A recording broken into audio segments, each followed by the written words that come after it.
Welcome to Wayne's Old Time Radio Page channel. I'm Wayne, your host. These programs are brought to you by support of our listeners. You can give your support at Patreon or PayPal, either one. There's clickable links in the description below. Thanks for your support and enjoy the shows. If you'd like for me to get you a shout out, there's a link to PayPal in the description below. Leave us a donation. We'll get it up here for you. Just tell us who you want it to. You, a friend, a girlfriend, a wife, spouse, whatever. And we'll get it up here.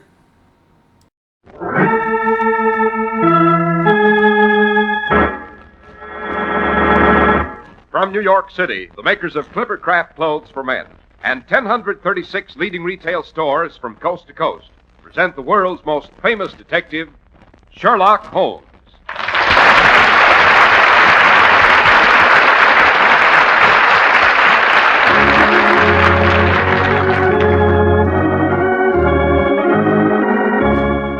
Tonight's story, The Adventure of Lady Waverlys Imitation Pearls.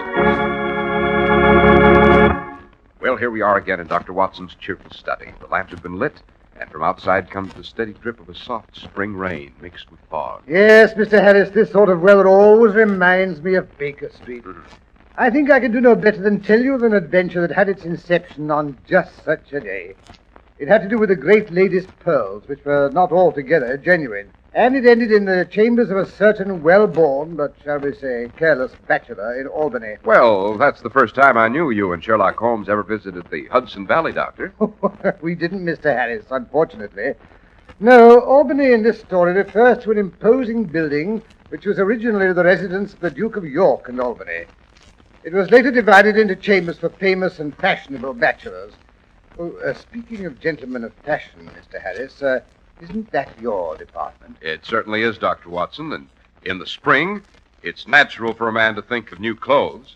And this spring, you have every right to the most your money can buy, which means you need pay no more than Clippercraft's modest prices. For Clippercraft clothes, the result of the famous Clippercraft plan, are one of America's finest values.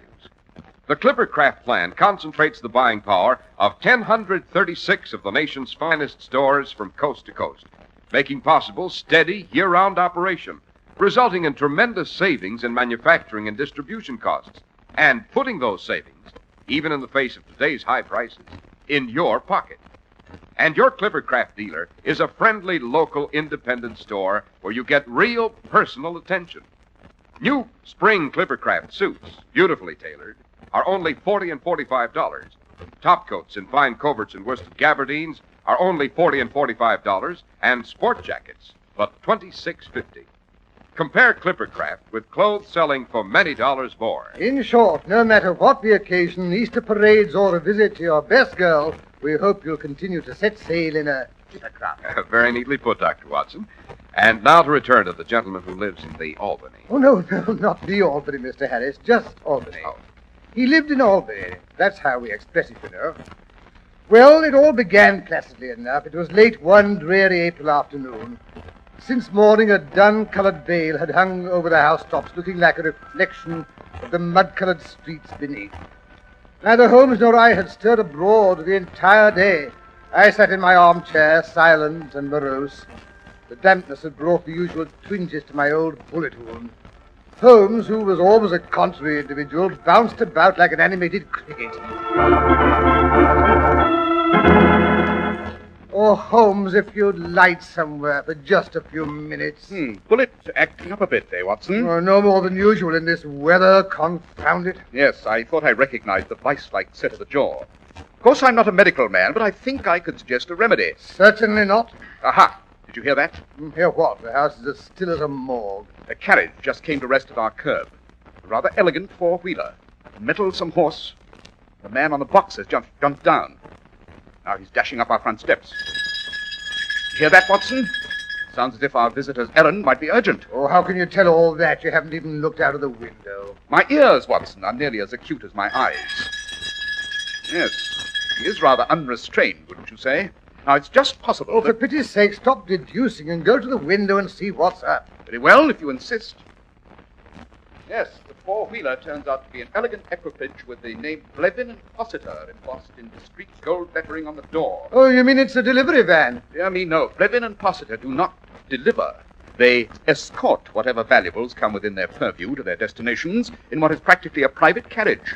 You wouldn't expect to see Lady Blenkinsop's emeralds or the Countess of Whistleworth's rubies drive up in a lorry. The Blevins and Possitors are jewelers. You go to the head of the class, Watson. I wonder what's wrong at Blevins and Possitors, and why the man on the box has left his conveyance unattended to pay us a visit. Ah, here he is now. Come in, come in. Holmes, for once you were wrong. He's not a coachman. He's a young gentleman in an elegant ulster and a billycock hat. I didn't say he was a coachman. I said he was the man on the box. Why are you driving your own carriage, young man? What's happened to your usual coachman? Well, that's what I came to see you about, Mr. Holmes. You are Mr. Sherlock Holmes, I take it? Quite. Burbage, he's our driver, has been bludgeoned, and the contents of Lady Waverlys' box is stolen. Burbage was inside the carriage, slumped on the floor. His forehead was still bleeding. However, he was coming to when we found him. Was he badly hurt? I don't think so. There's no evidence of a skull fracture, just a lump over the left eyebrow. I drove him home, of course, and his wife put him to bed with a poultice. Was he able to describe what had happened to him? Oh, yes, he was quite rational. Then why didn't you bring him along with you? Oh, I couldn't, don't you know. He was in his underwear. Oh, rubbish. Well, I'm doing my best, Mr. Holmes. I'm at my wit's end. Of course, when my uncle hears of this, I shall probably be sacked. I never wanted the job of playing nursemaid to all those confounded jewels. Oh, I'll admit, I should never have taken that nap. Easy there, young man. No good becoming incoherent. If you want us to help you out, you'll have to pull yourself together. Oh, by the way, I'm Dr. Watson, Mr. Holmes' colleague and biographer. Which is nothing to brag about, Watson. Oh, I say, I am sorry. I don't know what's happened to my manners. I haven't even presented my card. Allow me. Read it, Watson. Archibald Trotwold Possitor. And down in the corner it says representing Blevin and Possitor. That's my uncle. I mean the Possitor, the one who owns most of the firm. I see. How long have you been in his employ? Well, just a little over 2 months. Oh, I did so want to make good on Jenny's account, you know. She's my wife. And a darling. We've been married 5 weeks last Tuesday. Oh, that's charming. Watson, don't interrupt.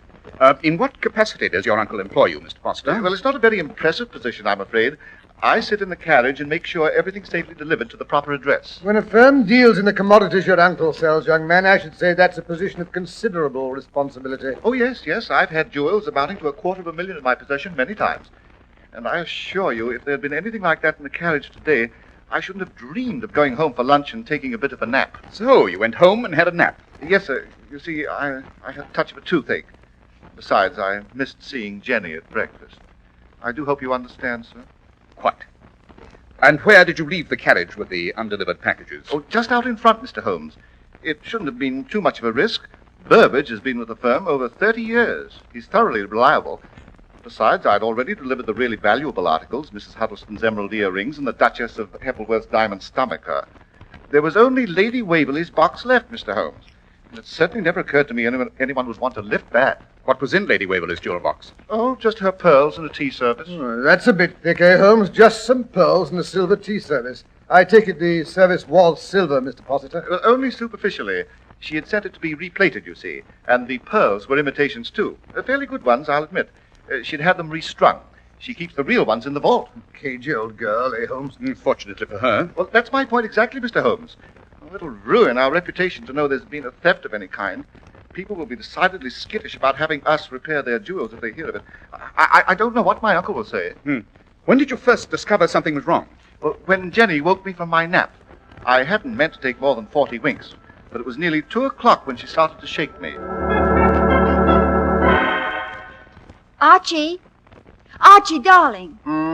Archie, wake up! Oh, it's too early to get up. Archibald, you are up. At least you ought to be. It's the middle of the afternoon. And Cook says the carriage has disappeared. What carriage?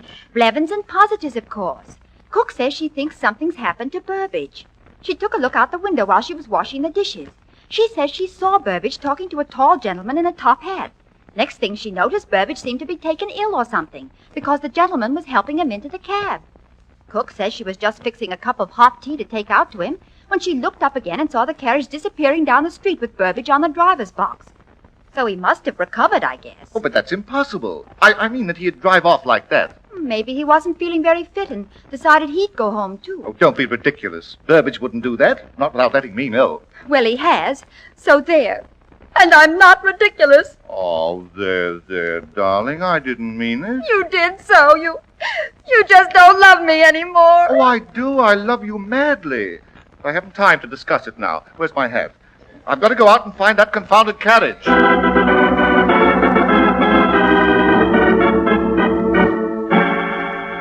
Locating a missing carriage somewhere in London. How did you ever expect to do that, Mr. Possitor? That detail is unimportant, Watson. It's obvious Mr. Possitor was successful, inasmuch as the carriage is now standing at our curb. By Jove, I'd forgotten that. Well, as a matter of fact, it wasn't too difficult to locate the carriage. I hadn't gone more than a square or so when I ran into our local policeman, who was on his way to see me. Jenny and I live in South Kensington. Well, the bobby reported that Blevins and Possitor's carriage was standing in front of the Victoria and Albert Museum without a driver, and would I be so good as to remove it, as it was impeding traffic. But you say you found Burbage inside the carriage. Why hadn't the policeman noticed it? Well, he was on the floor, covered by the horse blanket, Mr. Holmes. Well, it's fortunate the Metropolitan Police has us to assist them, eh, Holmes? Or someone might take off with the Bank of England. Don't be fatuous, Watson. Go on, Mr. Possitor. You found the coachman under a horse blanket, but stripped to his underwear and with a gash on his forehead. Where exactly on his forehead? Well, over his left eyebrow, just under the hairline. There was a lump as big as an egg, too, and his hands were tied behind him with a large handkerchief. His own? Oh, no, Mr. Holmes. It was made of the finest cambric. As a matter of fact, I brought it along with me. Here it is. Oh, good boy. Interesting. Most interesting. Well, there's nothing distinctive about that handkerchief, Holmes. Not even a monogram. On the contrary, my dear Watson, this handkerchief is most helpful. It tells us that the criminal, for it's undoubtedly his handkerchief, is addicted to the use of scent. Bergamot, to be exact. He's also a pipe smoker who carries a not too well closed tobacco pouch. Notice the shreds of tobacco which still cling to the fabric. Rather rare tobacco, if I'm not mistaken. Yes, we shall have to investigate it further.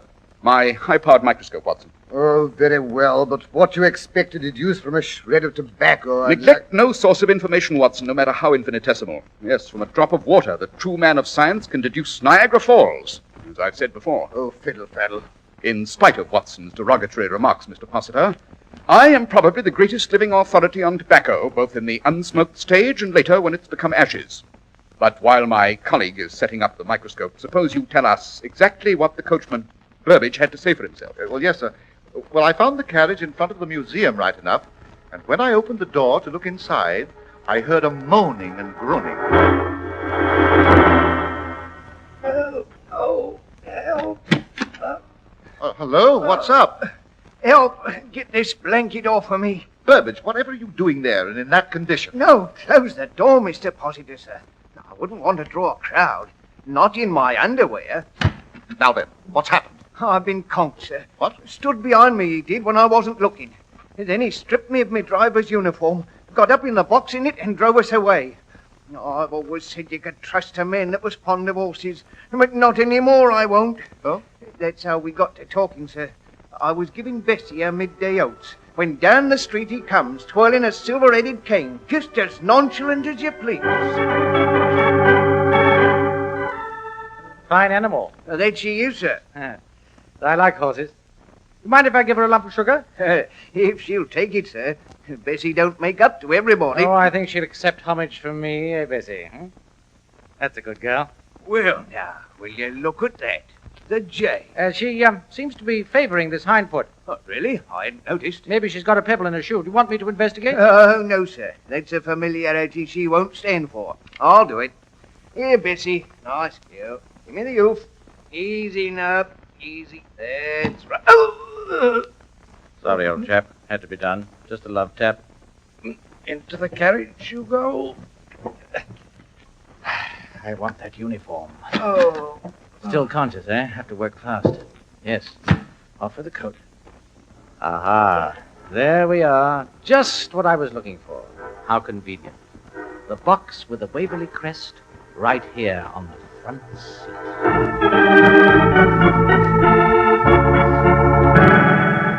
And so he stripped poor old Burbage, Mr. Holmes, and tied his hands with that handkerchief. after which he drove the carriage away in Burbage's uniform, But only as far as the Victoria and Albert Museum. at which time he removed the Waverley box and disappeared at his leisure, still wearing Burbage's clothes. No one would think of questioning a man carrying a large, important box if he were wearing Blevins and Fossiter's uniform. What size is Burbage, Mr. Fossiter? Oh, about my height, 5 feet 11, I should say, but a bit heavier built. I don't suppose you have any idea who the thief could be, Mr. Holmes. No, his description doesn't tally with any of our better jewelry robbers. What description? Not a word's been said as to what the man's like, aside from the fact that the cook says he wore a top hat. On the contrary, Watson, he's about 5 feet 11, or he wouldn't have disappeared wearing Burbage's uniform. He's left-handed. The position of the wound on Burbage's brow gives us that interesting fact. His linen is of fine quality, witness the handkerchief. He uses bergamot, and he buys the most expensive brand of Latakia tobacco, a variety carried by only 2 tobacconists in all of London. And last but not least, when it comes to robbery, he's an amateur. But how can you know that? No professional jewel thief would run away with false pearls and silver plate. That could have been an accident. Not at all, Watson. According to Burbage's account, he recognized the box belonging to Lady Waverley. In fact, he probably expected to find it there. You mean the thief must be someone connected with our establishment who knew the box was in the carriage? Not necessarily. It could just possibly be an intimate of Lady Waverley who knew she was expecting delivery. But why bother with imitation pearls and plated silver? That, my dear Watson, is what makes this case worth investigating. But where are we to begin? With a visit to my friend Philip Ashton, who runs a small but select tobacco shop in the Burlington Arcade.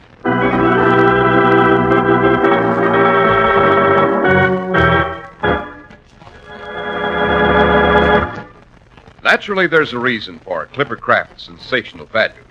It's applying the world's most modern production methods to the fine old craft of clothes making. That's how we bring you truly fine suits for only $40 and $45. Suits that look really expensive. And top coats, fine coverts and worsted gabardines for only $40 and $45. And sport jackets for only $26.50. Smart new spring fabrics, including long-wearing worsteds, are ready for you right now. You'll be delighted, too, with their smart styling and the designing skill that assures your comfort. It's all the result of the unique Clippercraft plan, which concentrates the buying power of 1,036 of the nation's finest stores from coast to coast. Yes, selling expensive clothes at inexpensive low prices at the nation's finest independent stores is the great big idea behind the Clippercraft plan. That's why men who know insist on Clippercraft clothes. So be sure to visit the Clippercraft store in your city. These leading stores in the metropolitan area are proud to add their names to Clippercraft in your suits, top coats, and sport jackets. In Manhattan, Saks 34th, Broadway at 34th. John Wanamaker Men's Stores, Broadway at 8th and 67 Liberty Street. In Brooklyn, Abraham and Strauss. In Newark, New Jersey, Boulevard Men's Shop, Kresge Newark. And in Jamaica, the B&B Clothes Shop, 16408 Jamaica Avenue.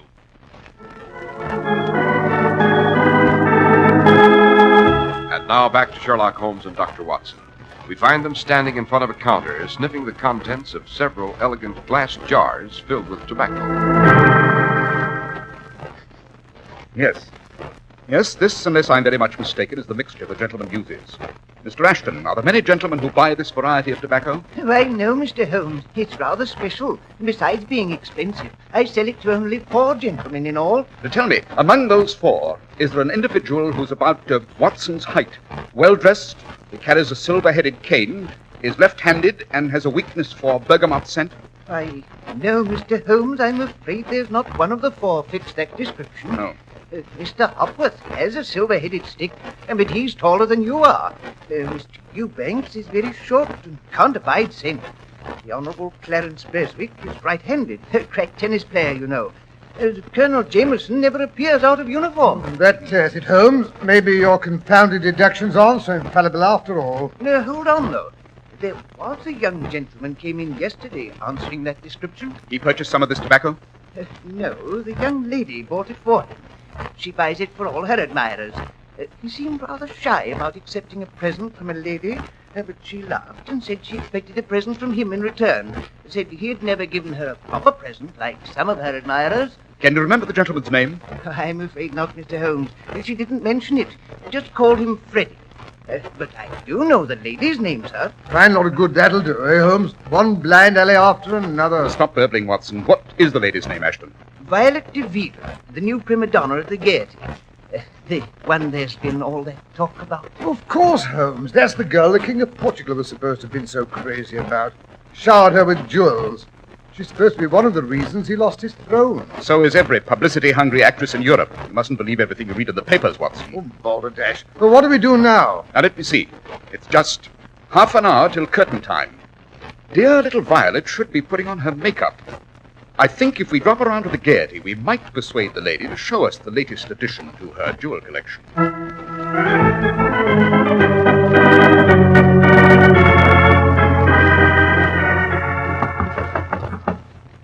There's two gentlemen to see you, Mr. Bill. I can't see anyone now, Peters. Take the flowers or whatever they've brought and tell them to come back after the show. They haven't brought anything, Mr. Bill, just themselves. It's Mr. Sherlock Holmes. Mr. Sherlock Holmes, the detective? In person. Oh, just a moment till I throw on my opening costume. I've always been dying to meet you. She got one weakness, sir. She do love celebrities. Show the gentleman in, Peters. Mr. Sherlock Holmes and friend. My usual billing. Well, this is a pleasure. Do sit down, Mr. Holmes. You too, Mr. Dr. Watson. Oh, yes, of course. How stupid of me. I've read all your darling stories. So exciting. I do love to be thrilled. You do it so beautifully, you know. Why, Mr. Ville, that is, I'm quite overwhelmed. I mean that a young lady of your obvious discernment... But, of course, I suppose no one could help making the exploits of the great Mr. Sherlock Holmes exciting. Yes, of course. Back among the also-rans. And now, Mr. Holmes, I'm just bursting with curiosity. What brings you here? I've always understood you were practically a woman-hater. Not hater, my dear Miss Violet. I'm just, shall we say, on to their little tricks. Oh, dear. And I was so hoping to try mine out on you. I've some very effective ones, you know. Save them for some more susceptible victim. Oh, dear, I've always had a weakness for rude, self-sufficient men. Got you that time, Holmes. Don't interrupt, Watson. My dear Miss Violet, if I may call you that. I'd love it, unless you'd rather call me Vi. Miss Violet will do. I've come to warn you not to accept a present of jewelry from a certain fashionable young man. Gracious, I wonder which one you can mean. A girl in my position gets so many presents, you know. Suppose I specifically warn you against accepting pearls from a gentleman whose name is, shall we say, Freddie. Oh, this is fascinating. Why shouldn't I accept them, Mr. Holmes? Because he acquired them in a rather unorthodox fashion. I do believe you're trying to tell me Freddie stole them. Oh, but that's delicious. If you only knew how deliciously ridiculous. Freddie just couldn't possibly have stolen those particular pearls. Then you have already accepted them. What makes you jump to that interesting conclusion, Mr. Holmes? My dear Miss Violet, you will never make a great dramatic actress until you learn to control your reactions. When I first mentioned the pearls, your eyes darted quickly to your makeup box to see if they were in sight. Then when I intimated they might have been stolen, you couldn't resist closing the lid. This is ridiculous, Mr. Holmes. Freddie wouldn't steal anyone's pearls. Oh, I'll admit he's hot-headed and impulsive, but he wouldn't steal. Are you sure? How well do you know Freddie, Better than you do, at any rate, Mr. Holmes. I may not be a great dramatic actress, but I do recognize the gift when I see it. You didn't come here to warn me not to accept any pearls. You came here to find out who gave them to me. You don't even know Freddie's last name. Sorry, but you won't get it from me. Don't you think you're getting a bit rash, my dear Miss Violet? I mean, why risk getting on the wrong side of the law for a string of imitation pearls? Imitation? Yes. Don't be silly, Mr. Holmes. Freddie's pearls are real, right enough. They've been in the family for years. What makes you think he's given you the real ones, Miss Violet? Surely you must know Freddie has other, interests. If you mean that bandy-legged little soubrette at the Savoy, I know all about that. It was all over months ago. Then why did he give her the real pearls just half an hour ago? Mr. Holmes, you're a brilliant detective. But you should not underrate the feminine intelligence.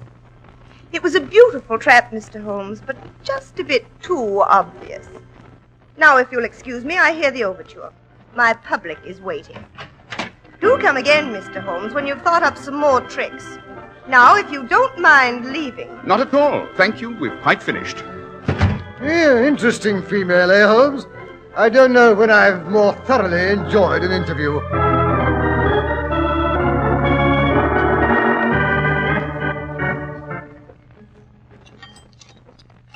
Ah, an excellent dinner, if I do say so myself, Watson. pheasant was almost perfect. Undoubtedly, and it will put a jolly little crimp in our budget. Late dinner at Prince's Restaurant, champagne and caviar.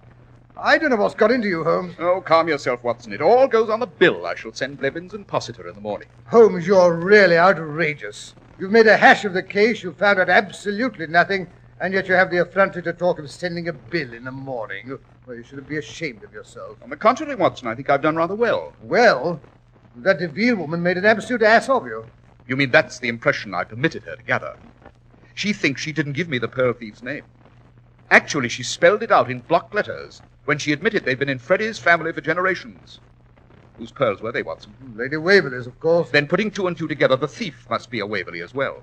Sir Freddie Waverley is a well-known young man about town with a weakness for ladies of the theatre. It's as simple as that. You mean he's stolen his own mother's pearls? His stepmother's, Watson. Freddie's always resented her. If his father hadn't married for a second time shortly before his death, Freddie would have inherited the pearls years ago. But why all this pother about imitation pearls? Freddie doesn't know they're imitations. It's never occurred to him that his stepmother keeps the real ones in the vault. Yes, well, if you're so sure of yourself, why not go to him and demand he return the silly things? If we were that gauche, Watson, the lady would probably refuse to give them up. No, you may count on it. Miss Violet will return them to him of her own accord as soon as the performance is over. And how do you reach that interesting conclusion? Freddie may not suspect that they are imitations, but dear little Violet is not so naive. Once you were out of the way, you can count on it, she rushed back and bit into the necklace. Yes, I don't imagine she took her discovery very placidly. They must have had an interesting performance tonight at the Gaiety. Yes, but Holmes, that performance was over nearly 20 minutes ago. We'd better get ourselves along to Sir Freddie's flat, wherever that is, or Miss Violet will get there ahead of us. Chances are she won't wait to remove her makeup. My dear Watson, why do you think I ordered a table in the window? Sir Freddie Waverley resides just opposite there in the impressive architectural monstrosity known as Albany, in flat 2A to be exact. I say, Holmes, there comes a carriage tearing down the street. It stopped across the way. Yes, by Jove, that's Violet getting out. Quick, Watson. We'd better rescue the Honourable Freddie before she tears his hair out by the roots.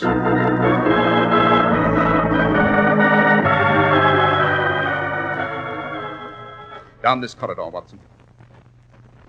Yes, there's Miss Violet. Just going to 2A now. Violet, darling. But how jolly to see you here. I mean, I hadn't hoped so soon that you would have received the pearls this afternoon. Not those pearls.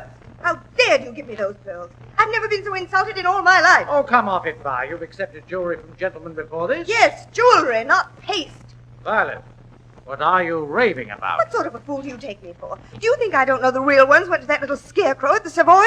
Well, give her these. She can put them on her poodle. If you don't mind, Miss Violet, I'll relieve you of those pearls. And we may as well collect the tea service while we're at it, Watson. I see the boxes standing just inside the door. What is this, a burglary? You should recognize the symptoms, Sir Freddie. If you think I've got to stand here and let two don't be a bigger idiot than you can help, Freddie. This isn't a thief. It's Sherlock Holmes. And don't be alarmed, Sir Freddie. These are not the Waverley pearls. Those are quite safe in Lady Waverley's bank vault. You mean that little floozy hasn't got them? Do dear me, no. That was just a trick on Holmes' part. Why, you unspeakable... Yes, Miss Violet. You should never underrate the masculine intelligence, you know. Particularly when it belongs to Sherlock Holmes.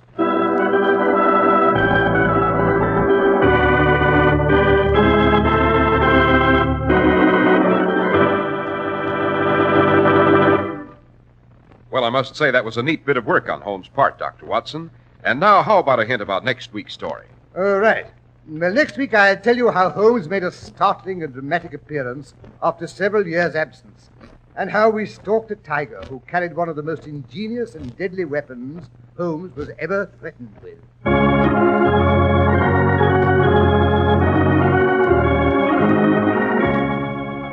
The makers of Clippercraft Clothes and 1,036 leading stores from coast to coast have brought you another in the new series of broadcasts featuring the world's most famous detective, Sherlock Holmes. Our stories are based upon the character of Sherlock Holmes, created by Sir Arthur Conan Doyle. Sherlock Holmes is played by John Stanley, Dr. Watson by Alfred Shirley, and the dramatizations are by Edith Meiser. Sherlock Holmes is produced and directed by Basil, with special music by Albert Berman.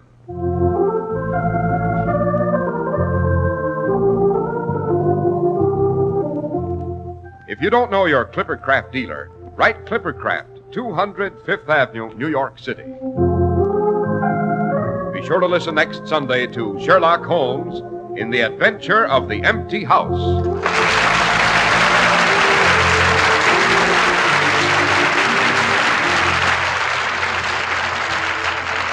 This is Cy Harris speaking for Clifford Craft Clothes. This is the Mutual Broadcasting System.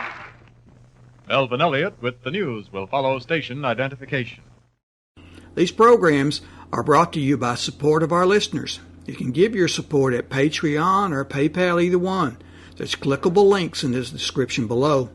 Thanks for your support and enjoy the shows.